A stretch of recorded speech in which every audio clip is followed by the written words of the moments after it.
माताजी हमें अपनी अमृतवाणी के माध्यम से तपश्चर्या के लाभ के बारे में बता रही हैं।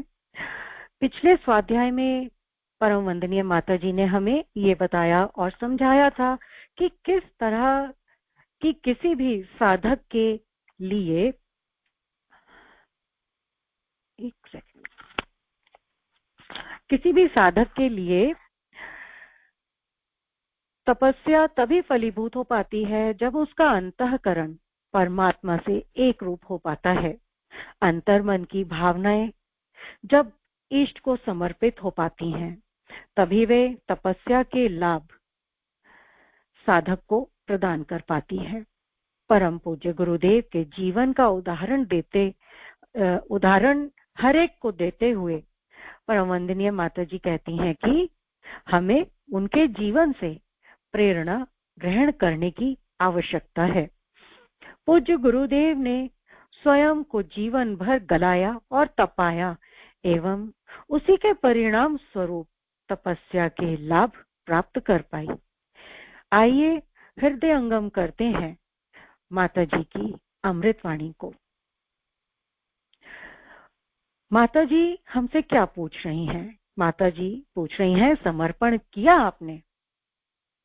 बेटे, आध्यात्म जगत की हर चीज श्रद्धा के बल पर, भक्ति के बल पर ही खरीदी जाती है, पैसों से नहीं खरीदी जाती, बनावटीपन से नहीं खरीदी जाएगी। यदि श्रद्धा है आपके अंदर तो शबरी भी आप हैं। तभी भगवान राम आपके यहाँ आएंगे। जैसे रामकृष्ण परमहंस की काली आकर उनको खिलाती थी और काली को वे स्वयं खिलाते थे। वो निष्ठा कहाँ चली गई? बोलते हैं साहब, उपासना में हमें आनंद नहीं आता। अरे, आनंद आएगा कैसे? मन तो बेलगाम घोड़ा बनकर न जाने कहां कहां फिरता है, न जाने किधर को भटकता रहता है। हाथ में तो लगी है माला और दिमाग दिमाग न जाने किधर किधर जा रहा है। कहीं व्यापार में जा रहा है, कहीं सर्विस में जा रहा है, कहीं लड़ाई झगड़े में जा रहा है, तो कहीं बदले की भावना में जा रहा है। जाने कहां कहां जा रहा है। हम कहते हैं कि इन भावनाओं को त्याग दो, आप अपने को समर्पित करिए, फिर देखिए आपको कुछ मिलता है कि नहीं। आपने समर्पण किया है? नहीं, नहीं, आपने समर्पण नहीं किया। माताजी, कैसे नहीं किया? किया तो है हमने। हम अंशदान देते हैं, दिया है कि नहीं दिया है? हाँ बेटे, सिर माथे पर है। यदि वह अंशदान आप नहीं देते तो इतनी बड़ी बिल्डिंग कहाँ से बनती? जो यहाँ के क्रियाकलाप हैं वो कैसे चलते? यहाँ के जो इतने कार्यकर्ता हैं, कितने भावनाशील कार्यकर्ता हैं जो अपनी सर्विस छोड़कर आए हैं।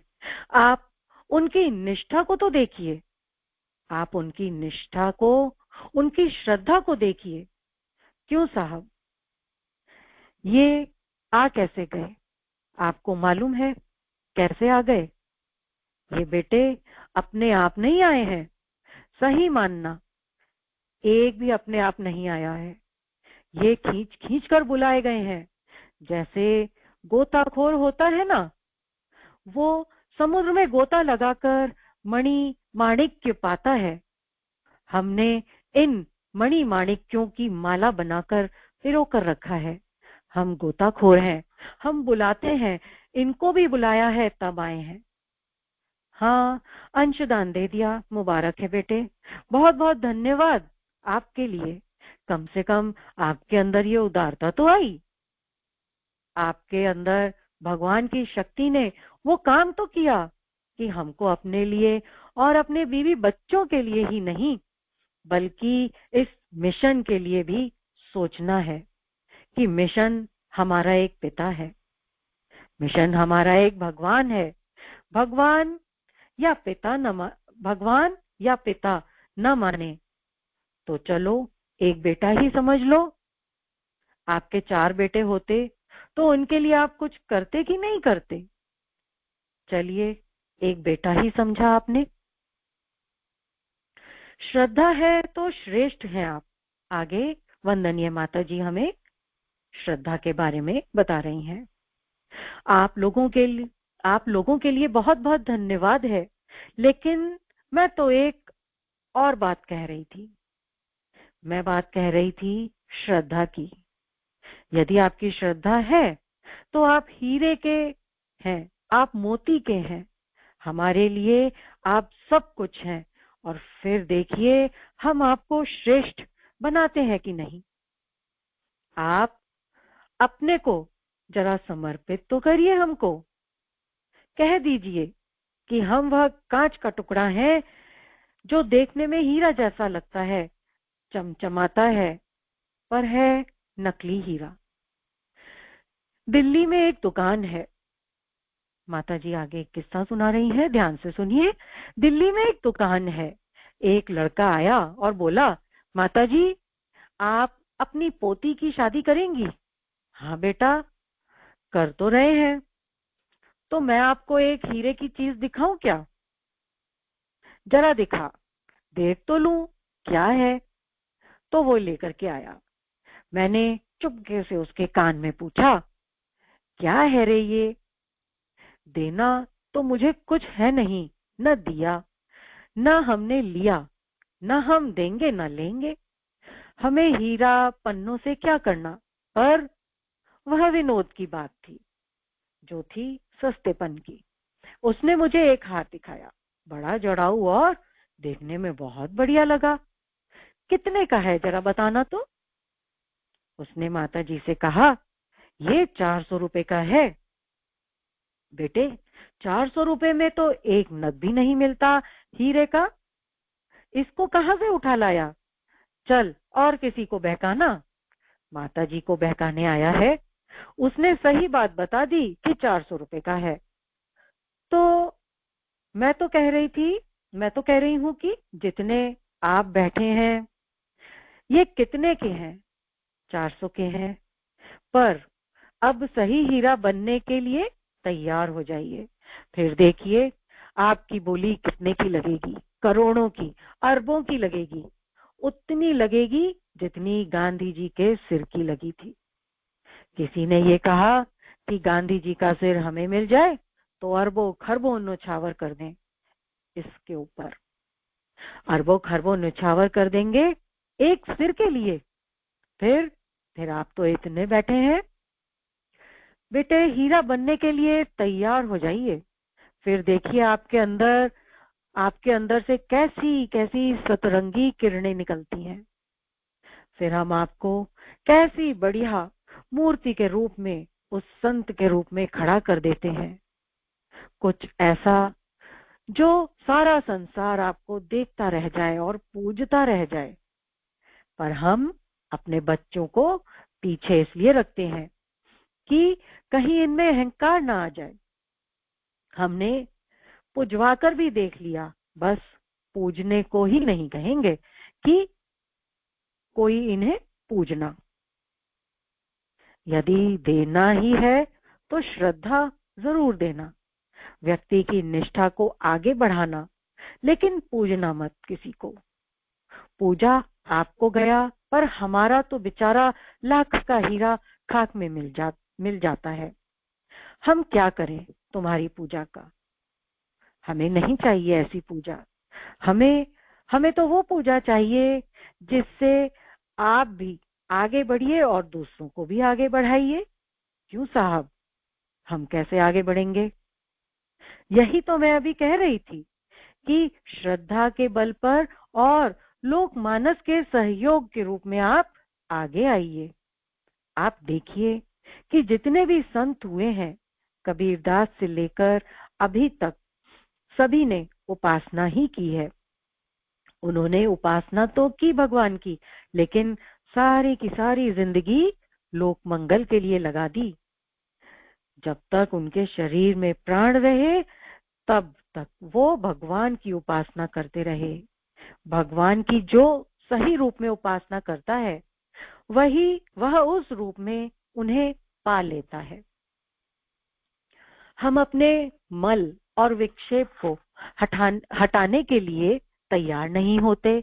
अपनी मलिनताओं को त्यागने के लिए हम तैयार नहीं होते।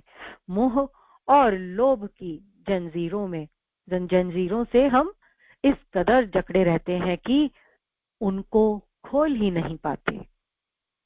अगर उनको झटका दे दें तो वे जंजीरें अलग जाकर गिर जाएं जिनमें हम जकड़े रहते हैं।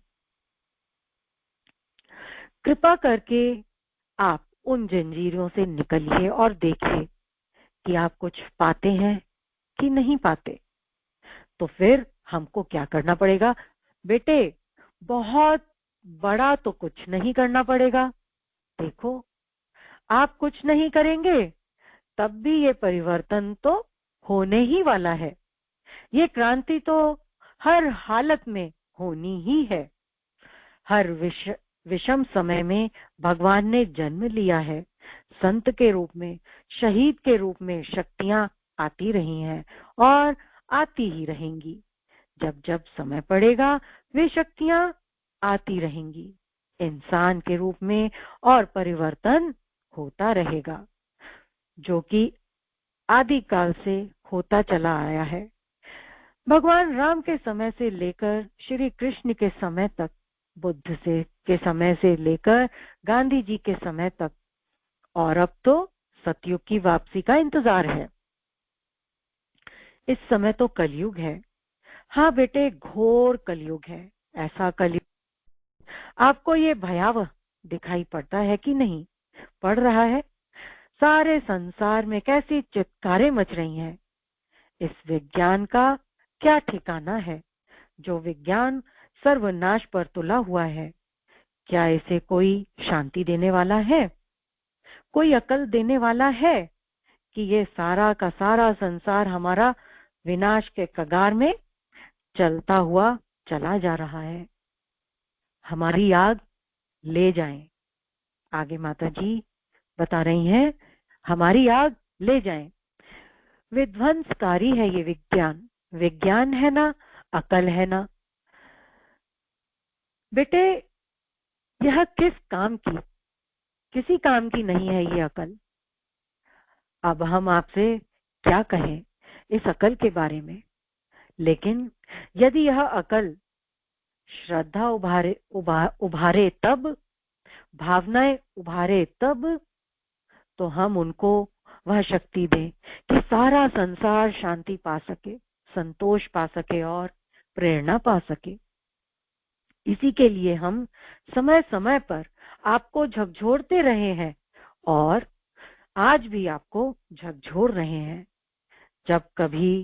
जब कभी भी आप आएंगे, हमेशा आपसे एक ही प्रार्थना करते रहेंगे कि बेटे, आप हमारी आग लेकर के जाइए। कौन सी आग है हमारी?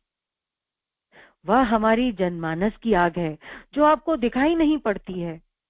वही मैं कह रही थी कि गुरुजी के अंतरंग में घुसिए तो आपको एक ऐसी धधकती हुई ज्वाला नजर आएगी। वह ज्वाला ये कह रही है कि बेटे, आप घर में से निकल कर आओ, और अभी भी नहीं देख पा रहे हैं तो कोई ऐसा समय आएगा जब आप हाथ मलते रह जाएंगे और ये कहेंगे कि एक संत इस दुनिया में आया था जिसने हमको दिशा दिखाई थी, और वो ये कह रहा था कि इस रास्ते पर चलो। हमने गवारा नहीं किया, हम उसके लिए तैयार नहीं हुए। फिर आप ढूंढते रहेंगे और आप अन्य सबकी झोली में जाते रहेंगे। कहां से कहीं से कुछ भी मिल जाए, पर क्या मिल सकेगा, क्या मिल जाएगा? धिक्कार है चमत्कार पर। आगे माता जी चमत्कार को धिक्कार रही हैं, उसके बारे में बता रही हैं। कई लड़के आते हैं और कहते हैं कि हम तो वहां गए थे, हमने उनका ऐसा चमत्कार देखा। क्या चमत्कार देखा? उनके बालों में से बालू निकाल दी। उन्होंने बालों में से बालू निकाल दी। अच्छा, और क्या किया? उन्होंने हाथ की मुट्ठी में से लौंग निकाल दी। अच्छा, ये तो बड़ा भारी चमत्कार है। और पानी में चलना सिखा दिया और क्या किया। आहा, पालती लगाई और ऐसे उड़ते चले गए कि वाह, अच्छा ये सिद्धियां, ये चमत्कार। बेटे, इस चमत्कार को धिक्कार के योग्य कहूंगी। ये चमत्कार है? कोई चमत्कार नहीं है। यह हाथों का खेल है। चाहे बालू निकाल दो और चाहे लौंग निकाल दो। क्या हुआ लौंग निकालने से? हम कहें सिद्धि ही सही, पर कौन सी सिद्धि है जिससे इंसान में कोई परिवर्तन नहीं हुआ, उसके हृदय का परिवर्तन नहीं हुआ? ये कौन सी उपासना है? ये कौन सा तप है? तप तप वह है जो व्यक्ति को बनाता, सिखाता है। आगे माता जी क्या बता रही हैं? तप वह है जो व्यक्ति को बनना सिखाता है। अंगुलीमाल गए थे भगवान बुद्ध के पास। किसके लिए गए थे? लूटपाट करने के लिए। लेकिन जब उनका सही रूप देखा, तब उन्होंने कहा कि जिस रास्ते पर तुम चल रहे हो वह रास्ता धिक्कारने योग्य है, और हम जो रास्ता बता रहे हैं वह सही रास्ता है। बात समझी और अंगुलीमाल संत हो गए। जिस युग में आवश्यकता होती है, अगर उसके अनुरूप व्यक्ति नहीं उठता तो फिर वह कभी नहीं उठ सकता। वह कुछ कर नहीं सकेगा, वह कुछ कर सकेगा वो नहीं कर सकेगा। आज युग की मांग है संगठित होना, जिसके लिए आपसे समय समय पर कहा जाता गया है कि 1 से 5 बनिए, 5 से 25 बनिए। आप प्रज्ञा मंडल बनाइए, आप गोष्ठियां करिए, सत्संग चलाइए, दीप यज्ञ करिए। आगे वंदनीय माता जी हमें संगठन की शक्ति के बारे में बता रही हैं। संगठन की शक्ति, इसके पीछे क्या राज छिपा है आपको मालूम है? आपको केवल क्रियाकलाप ही मालूम है कि हमसे ये कह दिया जाए 1 से 5 बनाओ, 5 से 25 बनाओ, संगठन बनाओ। हाँ बेटे, संगठन में बहुत बड़ी शक्ति है। संगठन तभी बन पाता है जब व्यक्ति के अंदर से वह स्फूर्णा पैदा होती है और वह ललक होती है कि हमको कुछ कर गुजरना है। जो कर गुजरना है वह हमारा विश्वास कराता है। सारे के सारे कार्य उसकी आस्थाएं कराती हैं। लेकिन साहब, हम तो जाते हैं पर कोई सुनता नहीं है। सुनेगा कौन कैसे? आपके अंदर वह शक्ति है कि आपकी कोई सुने? आप मरे मराए से, बुझे बुझाए से तो हैं, बीमारी के मारे से तो हैं, टीबी के मारे से हैं। नहीं साहब, टीबी टीबी कहाँ है हमको? देखिए, हम तो बिल्कुल हट्टे कट्टे बैठे हैं। आप देखने में हट्टे कट्टे बैठे हैं, लेकिन आपके चेहरे से देखा जाए तो आपके अंदर वो ओज नहीं है जो ओज होना चाहिए। आप अपने को ओजवान बनाइए। बेटे, हम कब कहते हैं कि माँ के पेट से ऐसे बच्चे पैदा नहीं होते जो कि शक्ति लेकर चले आते हैं? कुछ पीछे बनते हैं। आप भी अब बनिए ना। अब समय आ गया है, आप आगे बढ़िए। आपने घर की महिलाओं को आगे बढ़ाया, अपने घर की महिलाओं को आगे बढ़ाइए, अपनी पत्नी को आगे बढ़ाइए। नहीं साहब, हमारी पत्नी आगे बढ़ेगी तो हमारी नाक कट जाएगी। अरे कट जाने दे नाक, नाक को एक दिन कटनी ही है तो कट जाए, क्या हर्ज है? यहीं रख जाना अपनी नाक को, अपनी नाक को काटकर शांति कुंज में फेंक देना। इनको आगे तो बढ़ाइए, आप आगे तो चलिए। आप आगे चलना नहीं चाहते, आप कुछ करना नहीं चाहते हैं। जिस दिन आपके मन में कुछ करने की भावना पैदा होगी, फिर देखिए आप आगे आगे चलते हैं कि नहीं। लोग आपकी बात को सुनते हैं कि नहीं सुनते, देखना सब सुनेंगे। बेटे, आपके साथ हम हैं ना, पर आपको विश्वास नहीं है। जिस दिन आपको ये विश्वास हो जाएगा कि हमारे साथ गुरु जी हैं, माता जी हैं, गायत्री माता है और कितनी बड़ी फौज आपके साथ खड़ी है, फिर देखिए आपके अंदर शक्ति आती है कि नहीं आती है।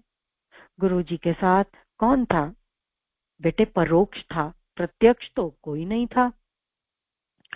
कब आती है शक्ति? वंदनीय माता जी आगे हमें बता रही हैं।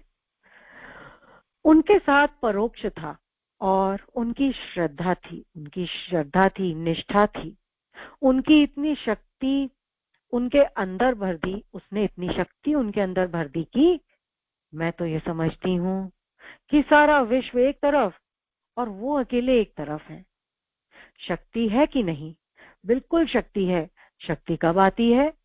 शक्ति तब आती है जब हम उठने को तैयार होते हैं। हम यदि उठने को, आगे बढ़ने को नहीं होते और गिरने को तैयार होते हैं तो 10 लोग धक्का देने वाले तैयार हो जाएंगे। यदि हम उठने के लिए तैयार होंगे तो हमको 1000 हाथों से उठाया जाएगा। श्री फरहाद की घटना, उनका किस्सा आपने सुना होगा। श्री फरहाद से विवाह करना चाहती थी। उसके पिता ने कहा कि इसकी शादी की जाएगी, पर पर इस तरीके से नहीं करेंगे, पर इस तरीके से नहीं करेंगे। उन्होंने सोचा जब किसी तरीके से बला नहीं कटेगी तो एक तरीके से कटेगी। तो उन्होंने कहा, देख भाई, तू पहाड़ को काट करके और नहर निकालना, तब हम शादी करेंगे। पहले उसके मन ने कहा कि शक्ति ही नहीं है हमारे अंदर, तो इतना बड़ा काम हम कैसे कर लेंगे। फिर उसकी अंतरात्मा ने, शक्ति ने झकझोरा, शक्ति कैसे नहीं है, अभी निकालते हैं। बातों ही बातों में वो नहर निकाल लाया, अकेला जूझा, अकेला कर लाया। नहीं बेटे, व्यक्ति अकेला नहीं करता, उसके साथ में समूह होता है। संगठन में बहुत बड़ी शक्ति होती है।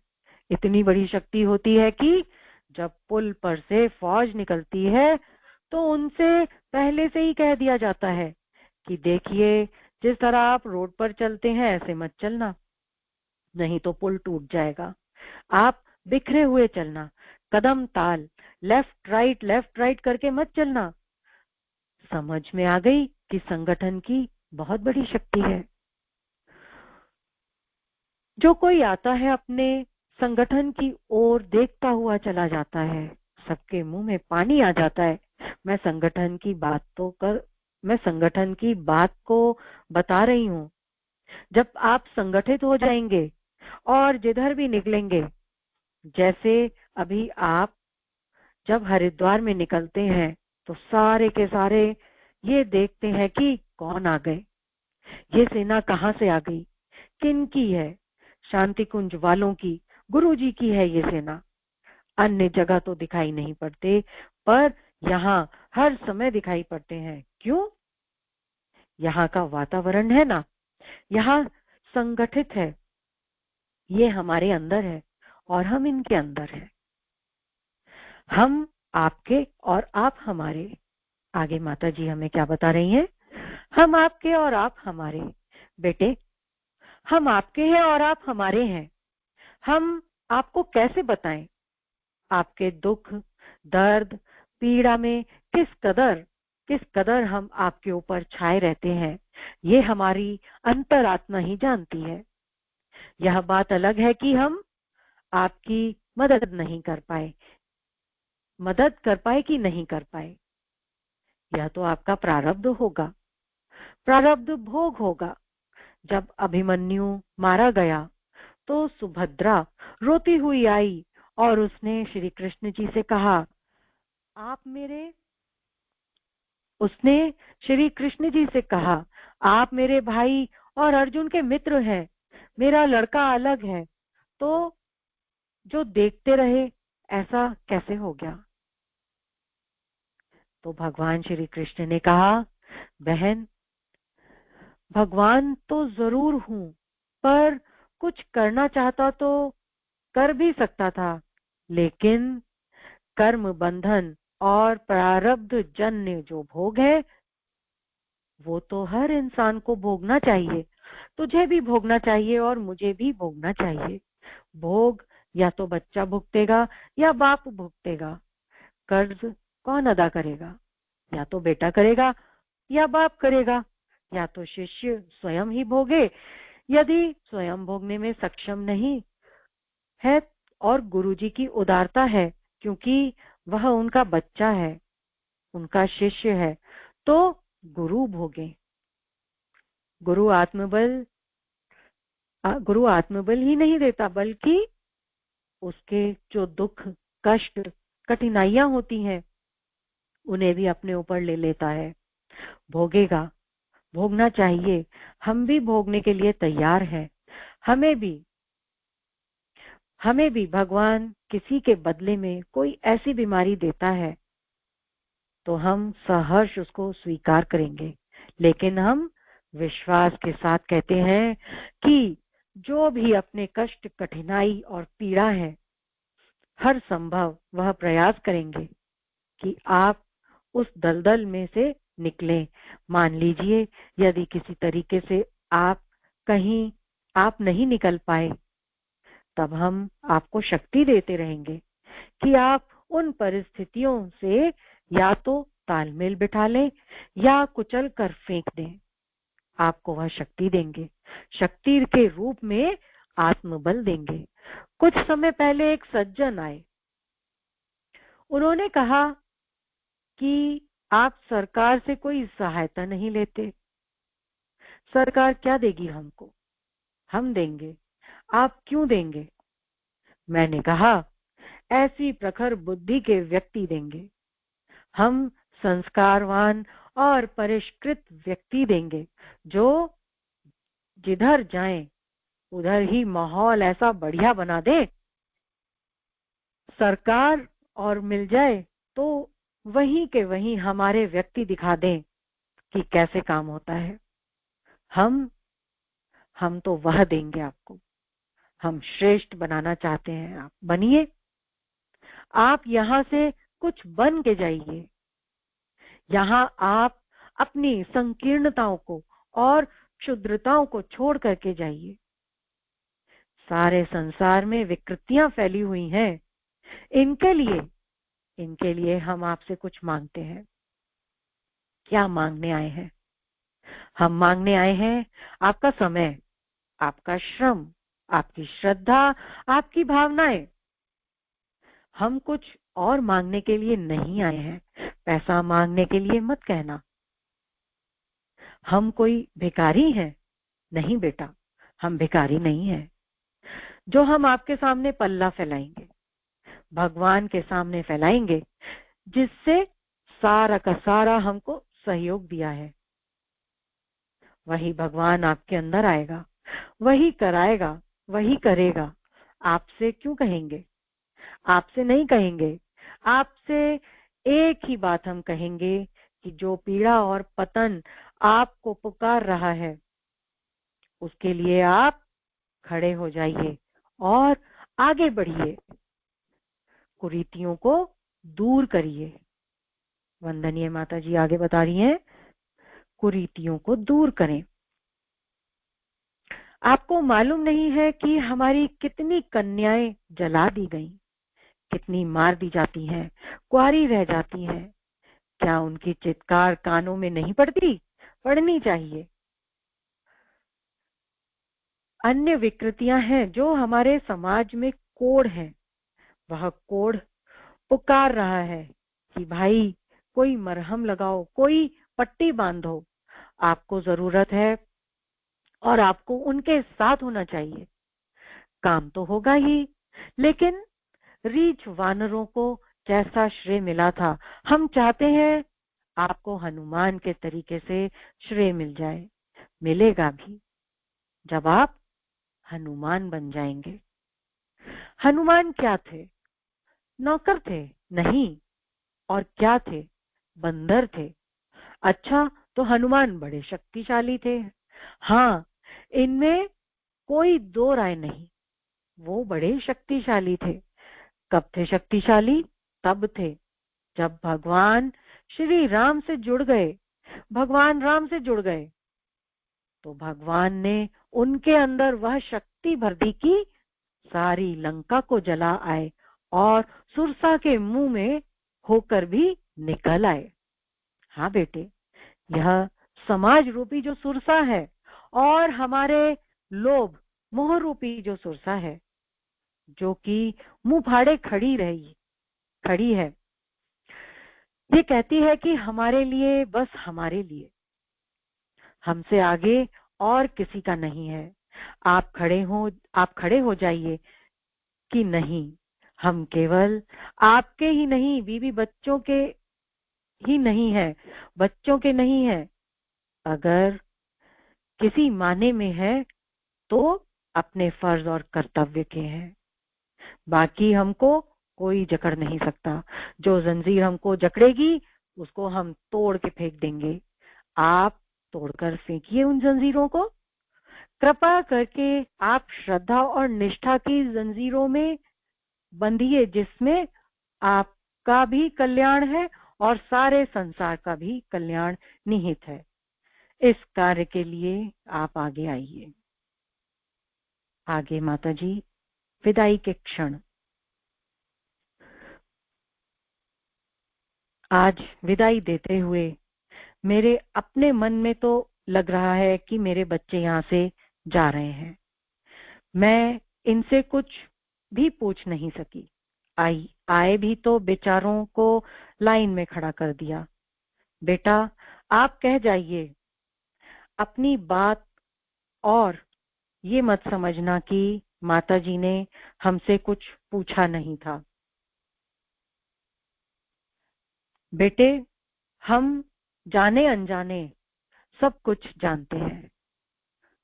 आप जब सोते हैं तब हम जागते हैं। अपने प्रत्येक बच्चे के सिर पर हम हाथ फिराते रहे और ये वादा करते रहते हैं कि हम आपके हैं, चाहे आपने कुछ कहा, चाहे आपने नहीं कहा, पर हमने आपको पढ़ लिया है, क्योंकि आप हम सबसे जुड़े हुए हैं।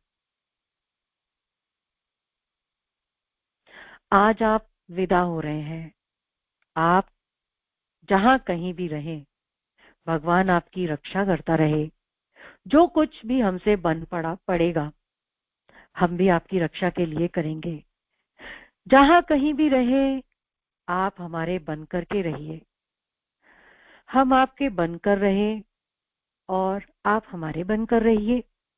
आपको गुरु जी की हमारी शक्ति मिले और भक्ति मिले। आप यहाँ से भक्ति लेकर के जाना। आशीर्वाद में हम केवल अपने हृदय की आग की चिंगारी आपको समर्पित करते हैं। हम आप सबकी झोली में उस चिंगारी को डालते हैं। आप उस चिंगारी को लेकर जाइए और उस चिंगारी को लगा तो दीजिए, फिर देखिए कि वह दावानल के रूप में दहकती हुई आपको दिखाई पड़ेगी। बेटे, आप उस आग को लेकर के जाइए जिसकी समाज में जरूरत है और मानव जाति को जरूरत है।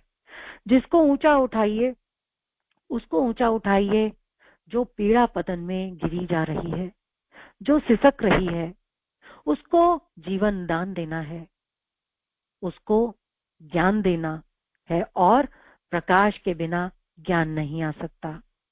जब ज्ञान आएगा तब अज्ञानता हटेगी, अज्ञानता का अंधकार हटेगा और ज्ञान का सूर्य उदय होगा।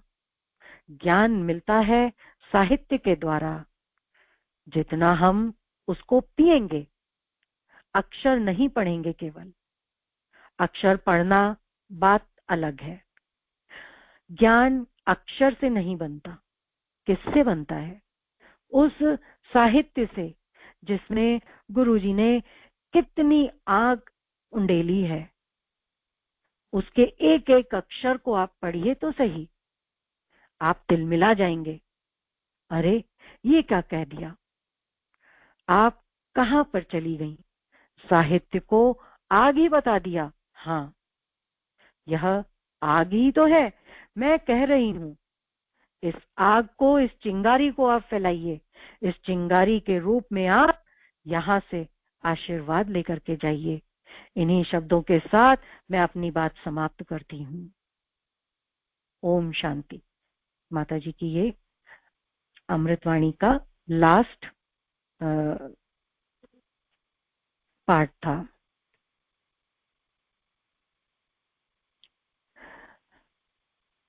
आइए आगे हम एक कहानी पढ़ते हैं। सिद्धि सर्वोपरि या सेवा। नहीं नहीं मारुत, श्रेष्ठता का आधार वह तपश्चर्या नहीं जो व्यक्ति को मात्र सिद्धियां और सामर्थ्य प्रदान करे। ऐसा तप तो शक्ति संचय का साधन मात्र है। श्रेष्ठ तपस्वी तो वो है जो अपने लिए कुछ चाहे बिना समाज के शोषित, उत्पीड़ित, दलित और असहाय जनों को निरंतर ऊपर उठाने के लिए परिश्रम किया करता है। इस दृष्टि से महर्षि कण्व की तुलना राजर्षि विश्वामित्र से नहीं कर सकते। कण्व की सर्वोच्च प्रतिष्ठा इसलिए है कि वह समाज और संस्कृति, व्यष्टि और समष्टि के उत्थान के लिए निरंतर घुलते रहे। देवराज इंद्र ने सहज भाव से मारुत की बात का प्रतिवाद किया, पर मारुत अपनी बात पर दृढ़ थे। उनका कहना था, तपस्वियों में तो श्रेष्ठ विश्वामित्र ही हैं। उन दिनों विश्वामित्र शिवालिक शिखर पर सविकल्प समाधि अवस्था में थे और कण्व वहां से कुछ दूर आश्रम में जीवन यापन कर रहे थे। उनके आरण्यक में बालकों को ही नहीं, बालिकाओं को भी समानांतर धार्मिक एवं साधनात्मक प्रशिक्षण प्रदान किया जाता था। मारुत ने फिर वही व्यंग करते हुए कहा, देवेश, आपको तो स्पर्धा का भय बना ही रहता है, किंतु आप विश्वास रखिए, विश्वामित्र त्यागी सर्वप्रथम है, तपस्वी बाद में। उन्होंने इंद्रासन का कोई लोभ नहीं, उन्हें इंद्रासन का कोई लोभ नहीं। तप तो वह आत्म कल्याण के लिए कर रहे हैं। उन्होंने न चुकने वाली सिद्धियां अर्जित की हैं। उनकी सिद्धियों का लाभ समाज को कभी भी दिया जा सकता है। क्या चीज? उनकी सिद्धियों का लाभ समाज को कभी भी दिया जा सकता है। विश्वामित्र की सिद्धियों को मैं समझता हूं मारुत, इंद्र ने पुनः अपनी बात को प्रतिष्ठापित करते हुए कहा, किंतु सिद्धियां प्राप्त कर लेने के बाद यह आवश्यक नहीं कि वह व्यक्ति उनका उपयोग लोक कल्याण में करे। सिद्धियां प्राप्त कर ले, लेकिन ये जरूरी नहीं कि उसका उपयोग वो लोक कल्याण में करे। शक्ति में अहम भाव का जो दोष है वह सेवा में नहीं, इसलिए सेवा को मैं शक्ति से श्रेष्ठ मानता हूं। इसी कारण कण्व विश्वामित्र से श्रेष्ठ हैं। बात आगे बढ़ती, किंतु महारानी शची के आ जाने से विवाद रुक गया। रुका नहीं, एक नया मोड़ ले लिया। शची ने हंसते हुए कहा, उचित क्या है, क्यों ना इस बात की हाथों हाथ परीक्षा की जाए। बात निश्चित हो गई। कण्व और विश्वामित्र की परीक्षा होगी। यह बात कानो कान स्वर्गपुरी में फैल गई। कौन सी बात की? विश्वामित्र और कण्व की परीक्षा होगी। देवगण उत्सुकता पूर्वक प्रतीक्षा करने लगे, देखें सिद्धि की विजय होती है या सेवा की। निशा देवी ने पहला पांव रखा, दीप जले, सृष्टा की आरती से उनका स्वागत किया गया। दिव्य ज्योतियों से सारा इंद्रपुर जगमग कर रहा था। ऐसे समय में देवेंद्र ने अनुचर को बुलाकर रूपसी अप्सरा मेनका को उपस्थित करने की आज्ञा दी। अविलंब आज्ञा का पालन किया गया। थोड़ी ही देर में मेनका वहां आ गई। इंद्र ने उसे सारी बातें समझा दी। वह रात इस तरह इंद्रपुर में अनेक प्रकार की मंत्रणाओं में ही बीती। सवेरा हुआ, उषा की लालिमा ढलने लगी। सूर्यदेव प्राची में अपनी दिव्य प्रभा के साथ उगने लगे।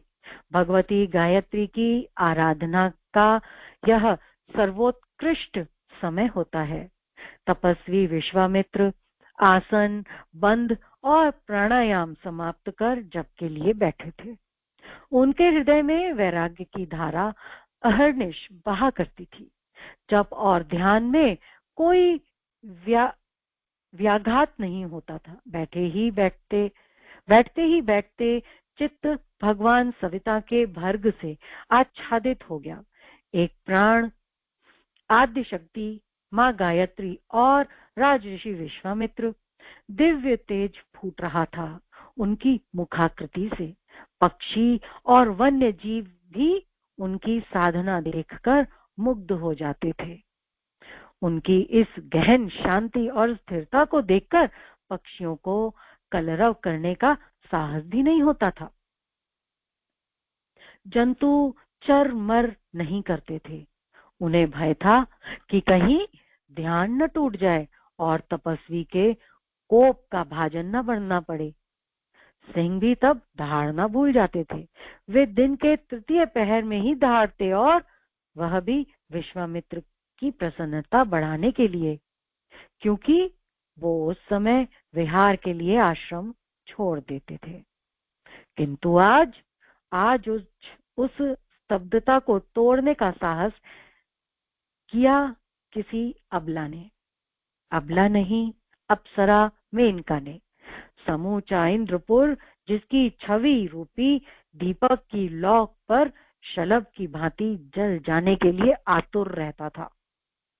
आज उसने अप्रतिम श्रृंगार कर विश्वामित्र के आश्रम में प्रवेश किया। पायल की मधुर झंकार से वहां का प्राणपूत वातावरण भी सिहर उठा। लोध पुष्प की सुगंध सारे आश्रम में छा गई। जहां अब तक शांति थी, साधना की, वहां देखते देखते मादकता, वैभव और विलास खेलने लगा। पर वह विश्वामित्र की समाधि निश्चल, अविचलित। अंतरिक्ष में गए प्राण जिस सुख और शांति की अनुभूति में निमग्न थे, वह नयापन उसकी तुलना में नगण्य था। लेकिन जैसे जैसे मेनका के पांव की थिरकन, कंठ का संगीत और अंगराग वहां तीव्रता से बिखरने लगा, विश्वामित्र की चेतना में आकुलता बढ़ने लगी। रूप और सौंदर्य के इंद्रजाल ने आकाश में विलीन तपस्वी की एकाग्रता को आश्रम में लापटका। मेनका नृत्य में खो गई और विश्वामित्र की स्थिरता खो गई। उसके अंग सौष्ठव रूप सज्जा में दंड और कमंडल ऋषि ने एक ओर रख दिए। कस्तूरी मृग जिस तरह बहेलिये की संगीत ध्वनि से मोहित होकर काल कलवित होने के लिए चल पड़ता है, सर्प जिस तरह वेणु नाद सुनकर लहराने लग जाता है, राजर्षि विश्वामित्र ने अपना सर्वस्व उस रूपसी अप्सरा के आंचल में निछावर कर दिया। सारे भारतवर्ष में कोलाहल मच गया कि विश्वामित्र का तप भंग हो गया है। एक दिन, 2 दिन, सप्ताह, पक्ष और मास बीतते गए और उनके साथ ही विश्वामित्र का तप और तेज स्खलित होता चला गया। तपस्वी का अर्जित तप काम के 2 कौड़ी दाम बिक गया और तप के साथ उनकी शांति, उनका यश और सिद्धि वैभव सब नष्ट हो गया। जब उन्हें पता चला कि भूल नहीं अपराध हो गया है, विश्वामित्र प्रायश्चित की ज्वाला में दहकने लग गए। क्रोधोन्माद में ऋषि ने मेनका को दंड देने का निश्चय किया, पर प्रातःकाल होने तक मेनका उनके आश्रम से जा चुकी थी। इतने इतने दिन की योग साधना का परिणाम एक कन्या के रूप में छोड़कर विश्वामित्र ने बिलखती आत्मजा के पास मेनका को नहीं देखा तो उनकी देह क्रोध से जलने लगी। पर अब हो ही क्या सकता था, मेनका तो इंद्रपुरी पहुंच चुकी थी। रोती बिलखती आंसुओं से भीगी क्षुधा की कल कलपती कन्या को देखकर भी विश्वामित्र को दया नहीं आई। पाप उन्होंने किया था, पश्चाताप भी उन्हें ही करना चाहिए था, लेकिन आंखों में तो प्रतिशोध छाया हुआ था। ऐसे समय मनुष्य को इतना विवेक कहाँ कि वो ये सोचे कि अपनी भूलें सुधार भी सकता है, और नहीं तो अपनी संतान, अपने आगे आने वाली पीढ़ी के मार्गदर्शन के लिए तथ्य और सत्य को उजागर ही कर सकता है। विश्वामित्र को तो बस अपने आत्म कल्याण की चिंता सता रही थी, इसलिए उन्होंने इतनी भी दया नहीं की कि वह बालिका को उठाकर दूध और जल की व्यवस्था करते। बालिका को वहीं बिलखता छोड़कर वो वहां से चले गए। दोपहर के समय ऋषि कंड लकड़ियां काटकर लौट रहे थे। मार्ग में विश्वामित्र का आश्रम पड़ा। बालिका के रोने का स्वर सुनकर कण्व ने निर्जन आश्रम में प्रवेश किया। आश्रम सूना पड़ा था। अकेली बालिका दोनों हाथों के अंगूठे मुंह में चूसती भूख को धोखा देने के का असफल प्रयास कर रही थी। कण्व ने बालिका को देखा। स्थिति का अनुमान करते ही उनकी आंखें भर आईं। उन्होंने बालिका को उठाया, प्यार किया और फिर गले लगाकर अपने आश्रम की ओर चल पड़े। पीछे पीछे उनके सब शिष्य चल रहे थे। इंद्र ने मरुत से पूछा, तात बोलो, किस व्यक्ति के हृदय में पाप जिस व्यक्ति के हृदय में पाप करने वाले के प्रति कोई दुर्भाव नहीं, पाप से उत्पीड़ित के लिए इतना गहन प्यार कि उसकी सेवा माता की तरह करने को तैयार, वह कण्व श्रेष्ठ है या विश्वामित्र? मरुत आगे कुछ बोल न सके। उन्होंने लज्जावश अपना सिर नीचे झुका लिया। ये थी कहानी विश्वामित्र की और ऋषि कण्व की, जिनकी परीक्षा ली गई थी, और इसमें कौन सफल हुआ, कौन असफल हुआ। ये आइए आज का क्रम हम यहीं पर समाप्त करते हैं। अगले फ्राइडे को हम फिर से मिलेंगे नई कहानियों के साथ। परम पूज्य गुरुदेव परम वंदनीय माता जी के चरणों में श्रद्धा पूर्वक नमन करें। उनका स्नेह आशीर्वाद हम सभी को इसी प्रकार प्राप्त होता रहे। ओम नमो स्वनंताय सहस्रमूर्ते सहस्रपादाक्षिशिरो रुबाहवे सहस्रनाम्ने पुरुषाय शाश्वते सहस्रकोटि युगधारिणे नमः। सहस्रकोटि युगधारिणे नमः। सारिका, तुम कुछ कहना चाह रही थी? तुमने हैंड रेज किया